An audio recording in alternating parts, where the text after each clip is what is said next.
Hello guys, എൻ്റെ അടുത്തൊരു long വീഡിയോയിലേക്ക് എല്ലാവർക്കും സ്വാഗതം.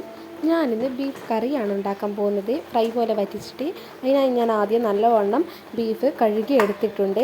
നമുക്കത് ഒരു ബീഫ് വേവിക്കാൻ വേണ്ടിയിട്ട് പെരക്കുവാണ് ആദ്യം വേണ്ടത്. അതിനായി ഞാൻ ആവശ്യത്തിന് ഉപ്പ്, നിങ്ങളുടെ അളവിനനുസരിച്ചിട്ട് ഉപ്പ് എടുക്കണം. എങ്കിൽ മാത്രമേ അതിൻ്റെ ഒരു ടേസ്റ്റ് കിട്ടൂ. കാരണം എൻ്റെ അളവെന്ന് വെച്ചാൽ എൻ്റെ വീട്ടുകാർക്കുള്ള ആ ഒരു ടേസ്റ്റാണ്. അപ്പോൾ അതിനാവശ്യത്തിന് ഉപ്പ്, പിന്നെ കുറച്ച് ഇഞ്ചി വെളുത്തുള്ളി പേസ്റ്റ്, അത് മസാലക്കും വേണ്ടുന്നതാണ്. ഇത് കുറച്ച് പെരയ്ക്കാൽ ആ ബീഫിന് ആ ഒരു ടേസ്റ്റ് അതിന് കിട്ടാൻ വേണ്ടിയിട്ടാണ് നമ്മൾ അതിന് ചേർക്കുന്നത്.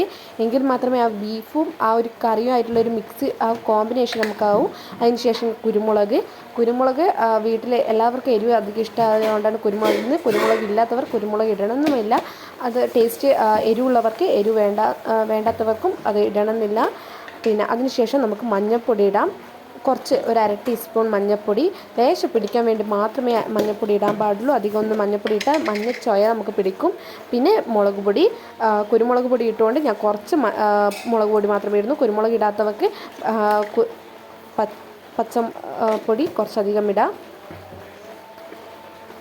അതിന് ശേഷം ഞാൻ മീറ്റ് മസാല ഇടാൻ നോക്കുന്നതാണ്. മീറ്റ് മസാലയ്ക്ക് ശേഷം കുറച്ച് മീറ്റ് മസാല ഇടുന്നു. അതിന് ശേഷം ഞാൻ ഗരം മസാല ഇടുന്നു. ഗരം മസാല കുറച്ച് മാത്രമേ ഇടുന്നുള്ളൂ. സ്പൂണൊന്നും ഞാൻ പൊതുവേ എടുക്കില്ല, അതുകൊണ്ട് മൂടി തന്നെയാണ് ഇടുന്നത്. പിന്നെ മീറ്റ് മസാല കുറച്ച് മാത്രമേ ചേർത്തുള്ളൂ. കാരണം ഓരോ പൊടിയിലെ ചൊയ വല്ലാതെ ഒരു കുത്തുന്ന ചൊയ, അപ്പോൾ അതും ചിക്കനിൽ ബീഫിൽ പിടിക്കണ്ടെന്ന് വെച്ചിട്ട് കുറച്ച് മാത്രമേ ഞാൻ എടുത്തുള്ളൂ. എന്നിട്ട് നമുക്ക് നല്ലവണ്ണം മിക്സാക്കി കൊടുക്കാം. നല്ലവണ്ണം ഓരോ കഷ്ണത്തിൻ്റെയും ഓരോ അരിവും മൂലയും മാത്രം നല്ലവണ്ണം മിക്സാക്കിയാൽ മാത്രമേ ആ ഒരു ടേസ്റ്റ് നമുക്ക് അതിനൊന്ന് കിട്ടുകയുള്ളൂ. അതിന് വേണ്ടിയിട്ട് നല്ലവണ്ണം ഞാൻ മിക്സാക്കി കൊടുക്കാം. ഞാനിത് ക്യാമറ തിരിച്ച് വെച്ചിട്ട് ഇങ്ങനെ കാണിക്കാൻ വേണ്ടിയിട്ട് ഒറ്റ കൈ പിടിച്ച് കൊണ്ടാക്കുന്നുണ്ട്. കാരണം ഇത് പിടിക്കാനോ ഒന്നും ആരുമില്ല, ഞാൻ ഒറ്റക്കാണ് ഇതൊക്കെ ചെയ്യുന്നത്. അതുകൊണ്ട് ഞാൻ നല്ലവണ്ണം ഇളക്കി വെക്കുന്നുണ്ട്. ഇളക്കി നമുക്ക് ഒരു പാത്രത്തിലോട്ട് അടച്ച് വെക്കാം. ഇളക്കിയതിന് ശേഷം ഞാൻ ഒരു 10 മിനിറ്റ് കഴിഞ്ഞിട്ട് കുക്കറിലിടുന്നുണ്ട് വേവിക്കാൻ വേണ്ടി. എങ്കിൽ മാത്രമേ വേവിച്ചിട്ടൊരു മൂത്ത ബീഫാണെന്നുണ്ടെങ്കിൽ നമുക്ക് മിനിമം ഒരു 10-15 വേണ്ടി വരും. ചള്ള് ബീഫാണെന്നുണ്ടെങ്കിൽ മിനിമം 5-6 വേണ്ടി വരും. കാരണം എങ്കിൽ മാത്രമേ ആ ഒരു ബീഫ് സോഫ്റ്റായി കിട്ടുകയുള്ളൂ നമുക്കിതിനകത്ത്. അതുമാത്രമല്ല, മൂത്ത ബീഫിന് നല്ല കട്ടി ഉണ്ടാവും. അപ്പോൾ അതിന് വേണ്ടിയിട്ട് നിങ്ങൾ ഒരു 10-15 വിസിൽ വന്നാലും അത്ര വലിയ പ്രശ്നമൊന്നുമില്ല. ഞാനിതാ 5-6 വിസിൽ വന്നാൽ എൻ്റെ ചള്ളി ബീഫാണ്. അതുകൊണ്ട് 5-6 വിസിലിന് ശേഷം ഞാനിതാ പാൻ ഓഫാക്കുന്നു. എന്നിട്ട് മസാല പുരട്ടാൻ വേണ്ടിയിട്ട് ഞാൻ പാൻ അടുപ്പത്ത് വെക്കുന്നതാണ്.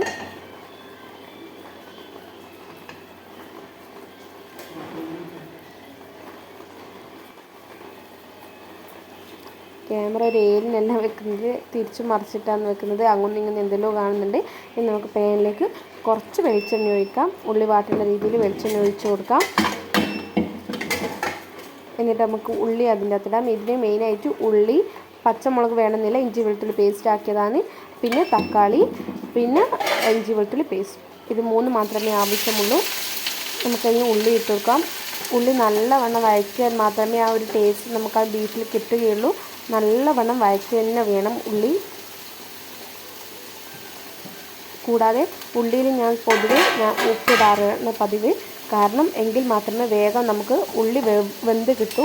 അല്ലാത്തവർക്ക് ഉപ്പ് ലാസ്റ്റ് ഇടുന്നവർക്ക് ലാസ്റ്റ് ഇടാം, കുഴപ്പമൊന്നുമില്ല. ഞാൻ സാധാരണ അങ്ങനെയാണ് ചെയ്യാറ്. കാരണം വേഗം ഉള്ളി വാടാൻ വേണ്ടിയിട്ടാണ് ഞാൻ അങ്ങനെ ചെയ്യുന്നത്. ഞാൻ പൊതുവേ അങ്ങനെയാണ് ചെയ്യാറുമുള്ളത്. അതുകൊണ്ട് ഉപ്പ് ആവശ്യത്തിനിടുക. അധികം ഇട്ടാൽ ഉപ്പ് കൂടിപ്പോയാൽ ആ ഒരു ടേസ്റ്റ് നമുക്ക് കിട്ടില്ല. അതുകൊണ്ട് ആവശ്യത്തിന് ഉപ്പ് അനുസരിച്ച് ഇടുക. ബീഫിലിട്ടത് ബീഫിനെ മാത്രം പിടിക്കലാണ്. കറിക്ക് മസാലയൊക്കെ വേറെ തന്നെ ഇടണം, എങ്കിൽ മാത്രമേ ആ ഒരു ടേസ്റ്റും കിട്ടുകയുള്ളൂ. ഇനി നമുക്ക് ഉള്ളി നല്ലവണ്ണം വഴറ്റി കൊടുക്കുക. ആ ഒരു ചുമപ്പായ ഒരു സൈസ് ആകുമ്പോൾ മാത്രമേ അടുത്ത സാധനം നമുക്ക് ഇടാം, അതായത് തക്കാളി ഇടാൻ പറ്റുള്ളൂ. അതുവരെ നമുക്ക് നല്ലവണ്ണം ഇളക്കി കൊടുക്കാം.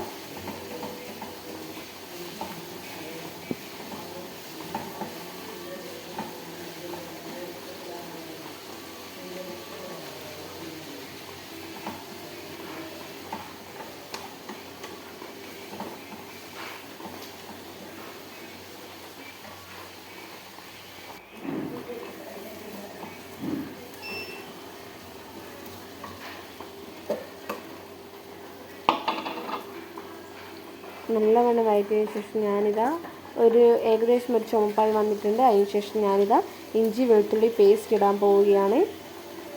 ഇഞ്ചി വെളുത്തുള്ളി പേസ്റ്റ് ഇടുമ്പോൾ നമ്മൾ പാൻ തീ കുറച്ചിട്ട് വേണം ഇടാൻ, അല്ലെങ്കിൽ അത് അടിക്ക് പിടിച്ചു പോകും. അന്നേരം കരിഞ്ഞ ചൊയയാണ് നമുക്ക് ഉണ്ടാവുക. അത് ഇഞ്ചി വെളുത്തുള്ളി എന്ന് പറയുന്നത് പാൻ്റെ അടിയിൽ പിടിക്കുന്ന ഒരു സാധനമാണ്. അതുകൊണ്ട് നമ്മൾ തീ കുറച്ചിട്ട് വേണം നമ്മളതൊക്കെ ചെയ്യാൻ. എങ്കിൽ മാത്രമേ അതിൻ്റെ ഒരു ടേസ്റ്റ് നമുക്കത് കിട്ടുകയുള്ളൂ. പാൻ അടിക്ക് പിടിച്ചിട്ടുണ്ടെങ്കിൽ അതിൻ്റെ ഒരു ടേസ്റ്റ് കിട്ടില്ല.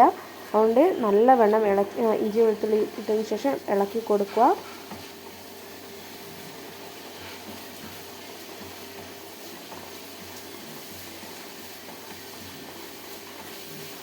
ഒരു 5 മിനിറ്റ് ഇളക്കിയാലും ഇഞ്ചി വെളുത്തുള്ളി അതിന് പിടിക്കുന്ന രീതിയിൽ മാത്രം ഇളക്കിയാൽ മാത്രം മതി, കൂടുതലൊന്നും വേണ്ട.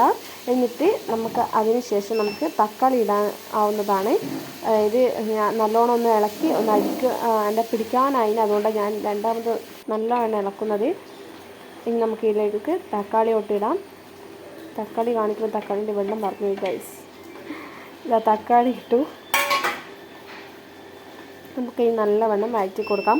തക്കാളി ഇതുപോലെ തന്നെയാണ്, അത് ഒരു വെന്ത് കിട്ടുന്നവരെ, തക്കാളി വെന്ത് തക്കാളീൻ്റെ തോല് പറഞ്ഞ് വരുന്നവരെ നമ്മൾ നല്ലവണ്ണം ഇളക്കി കൊടുക്കണം. എങ്കിൽ മാത്രമേ അതിൻ്റെ ഒരു ടേസ്റ്റ്, ആ ഒരു മസാല എല്ലാം കൂടിയിട്ട് ഒരുമിച്ച് കിട്ടും. കാരണം ഈ ഒരു 3 ഇൻഗ്രീഡിയൻസ് മാത്രമേ നമ്മൾ എടുക്കുന്നുള്ളൂ. അല്ലാതെ വേറെ ഒന്നിൻ്റെ ആവശ്യമൊന്നും നമുക്ക് ഈ ബീഫ് കറിയിൽ കിട്ടുന്നില്ല. പിന്നെ ബീഫ് എന്തായാലും വേവിച്ചതുകൊണ്ട് ആ ഒരു ഇതിൻ്റെ ഒരു ചൊയ നമുക്ക് എന്തായാലും കിട്ടും. നല്ലവണ്ണം തക്കാളി ആയതിനു ശേഷം നമുക്ക് പിന്നെ മസാലകൾ ചേർക്കാം. ഞാൻ ആദ്യം തന്നെ മഞ്ഞൾപ്പൊടിയാണ് ഇടുന്നത്. 1/2 ടീസ്പൂൺ മഞ്ഞൾപ്പൊടി ഇടുക. എന്ന് വെച്ചാൽ അത്രയും വേണ്ടു, ആ ഒരു കളറിന് വേണ്ടിയിട്ട് മാത്രമാണ് ഇടുന്നത്. എന്നിട്ട് നമുക്ക് മുളക് പൊടി ഇടാം. മുളക് പൊടി ഞാൻ പറഞ്ഞില്ലേ, മുളക് പൊടി ഞാൻ കുറച്ചേ ഇടുന്നുള്ളൂ. കാരണം കുരുമുളക് പൊടി ഇട്ടതിൻ്റെ എരിവുണ്ടാവും. എന്തെങ്കിലും കളറിന് വേണ്ടിയിട്ട് മാത്രം കുറച്ച് മാത്രം ഇടാം. നിങ്ങൾ കുരുമുളക് ഇട്ടിട്ടില്ലെങ്കിൽ നിങ്ങൾ കളറിന് വേണ്ടിയിട്ടാലും എരിവിന് വേണ്ടിയിട്ടാലും നിങ്ങൾ മുളക് പൊടി ഇട്ടേ പറ്റൂ. അതിന് ശേഷം ഞാൻ ഗരം മസാലയാണ് ഇടാൻ പോകുന്നത്. ഗരം മസാല ഞാൻ കുറച്ച് ഇടുന്നുള്ളൂ, പെരക്കാൻ വേണ്ടിയിട്ട് എടുത്തുകൊണ്ട് അത് വേറെ തന്നെയും ഇത് വേറെ തന്നെയാണ്. കാരണം ആ ഒരു ബീഫിൽ പിടിക്കാൻ വേണ്ടിയിട്ട് മാത്രമാണ് അതെടുത്തത്. അതിന് ശേഷം നമുക്ക് മീറ്റ് മസാലയാണ് ഇടേണ്ടത്. മീറ്റ് മസാല ഞാൻ ആദ്യം ഇട്ടിനി, എങ്കിലും കുറച്ച് ഇടാം നമുക്ക് മീറ്റ് മസാല. പിന്നെ കുരുമുളക് ഇതാ കുറച്ച് ഞാൻ ഇടുന്നുള്ളൂ.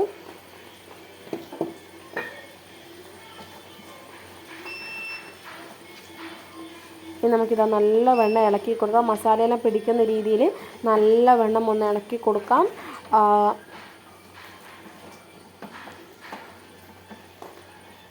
കുക്കറിൻ്റെ വിസിൽ കഴിയുന്നവരെ നല്ലവണ്ണം ഒന്ന് ഇളക്കി കൊടുക്കാം. അത്രേ ആവശ്യമുള്ളൂ. ആ വിസിൽ പോകുന്നവരെ.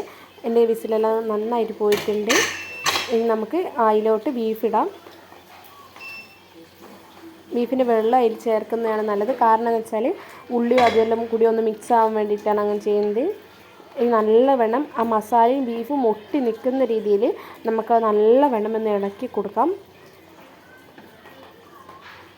അടിക്കൊന്നും പിടിക്കാത്ത രീതിയിൽ നല്ലവണ്ണം നമ്മൾ ഇളക്കി കൊടുത്തിട്ട് നമുക്കൊരു 5 മിനിറ്റ് അടച്ച് വെച്ചാൽ ആ ഒരു ബീഫിൻ്റെ ആ ഒരു എല്ലാ മസാലയും കൂടി പിടിച്ചിട്ടുള്ളൊരു മണം നമുക്ക് കുറച്ച് കഴിയുമ്പോൾ കിട്ടും. അതുകൊണ്ട് തീ കുറച്ചിട്ട് വേണം നിങ്ങൾ ചെയ്യുന്നുണ്ടെങ്കിൽ അങ്ങനെയൊക്കെ ചെയ്യാൻ. ഞാൻ തീ കുറച്ച് വെച്ചിട്ട് ഞാൻ ഒരു 5 മിനിറ്റ് ഞാൻ അടച്ച് വെക്കുകയാണ്.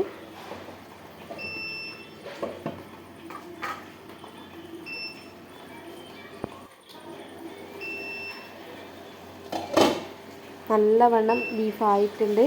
നല്ല മസാലയെല്ലാം അങ്ങോട്ടും ഇങ്ങോട്ടും എന്തൊരു മണമെന്നറിയോ, അങ്ങോട്ടും ഇങ്ങോട്ടെല്ലാം ആയ രീതിയിൽ ഞാൻ നല്ലവണ്ണം ഒന്നുകൂടെ ഇളക്കി കൊടുക്കുന്നത്. എൻ്റെ ബീഫാക്കിയതിൽ കളർ കുറച്ച് കുറഞ്ഞു പോയി. എന്നിട്ട് ഞാൻ വീണ്ടും പിന്നെ മുളക് പൊടി എടുത്തിടുക ചെയ്തത്. പിന്നെ ഞാൻ അതിന് ശേഷം മീറ്റ് മസാല മീറ്റ് മസാല ഇടുകയാണ്. കാരണം ബീഫിൻ്റെ ടേസ്റ്റ് കിട്ടാൻ വേണ്ടിയിട്ടാണ്. അധികം ഒന്നും ഇടുന്നില്ല, കുറച്ച് മാത്രമേ. ആ പാക്കറ്റിൽ ഉള്ളതുകൊണ്ട് അത് കുറച്ച് മാത്രമേ ഇടുന്നുള്ളൂ. നല്ലവണ്ണം ഒന്ന് ഇളക്കി കൊടുക്കാം.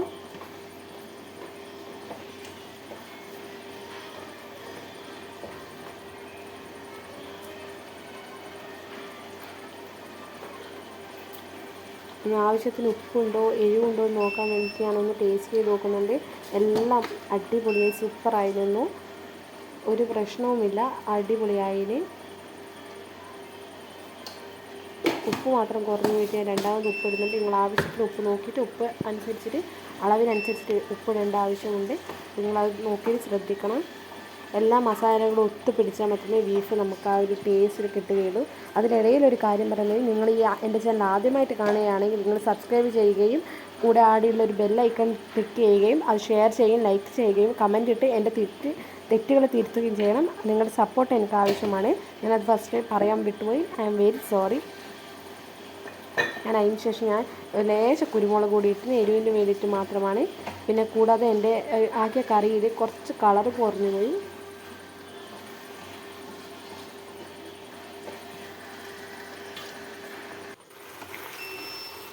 ഞാനിതാ ക്യാമറ തിരിച്ചിട്ട് നിങ്ങൾക്ക് കാണിക്കാൻ വേണ്ടി നോക്കുകയാണ്. ഒറ്റ കൈ പിടിച്ചിട്ടാണ് ആക്കുന്നത്. കണ്ടില്ലേ, നല്ല എല്ലാം കൂടിയിട്ട് കളർ കണ്ട. ഞാൻ കളറിട്ട് ഞാനിതാ സ്റ്റവ് ഓഫാക്കുകയാണ്. അപ്പോൾ ഇന്നേക്ക് ഇത്രയേ ഉള്ളൂ എൻ്റെ ബീഫ്